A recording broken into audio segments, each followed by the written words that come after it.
திருச்சி கொட்டப்பட்டு பகுதியில் உள்ள பாவை என்ற தனியார் அறக்கட்டளை மூலம் நடத்தப்படும் ஆதரவற்ற குழந்தைகள் காப்பகத்தை திருச்சி சரக டிஐஜி வருண்குமார் நேற்றைய தினம் திறந்து வைத்து குழந்தைகள் மத்தியில் உரையாடிய போது திரைப்படங்கள் பற்றியும் பேசினார்.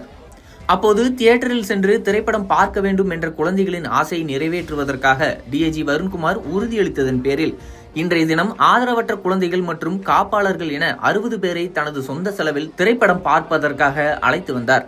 முதன்முறையாக தியேட்டரில் படம் பார்க்க போகும் உற்சாக மிகுதியில் மறுமலர்ச்சியுடன் பிஞ்சு குழந்தைகள் வருகை தந்தனர்.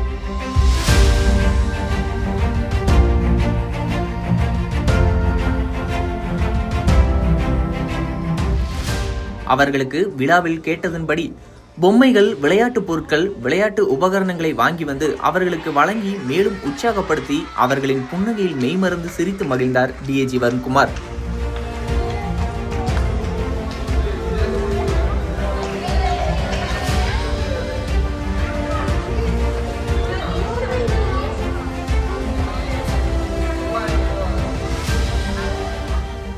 தொடர்ந்து குழந்தைகளின் தோள்களில் கைபோட்டு அவர்களை அழைத்து சென்றதுடன் தங்களது ஆசையை நிவர்த்தி செய்த டிஐஜியின் கரங்களை பிடித்து நன்றி கூறியவாறு இருக்கையில் அமர்ந்த சிறுவர்களுடன் தானும் அமர்ந்து திரைப்படத்தை பார்த்து ரசித்து மகிழ்ந்தார் டிஐஜி வருண்குமார்.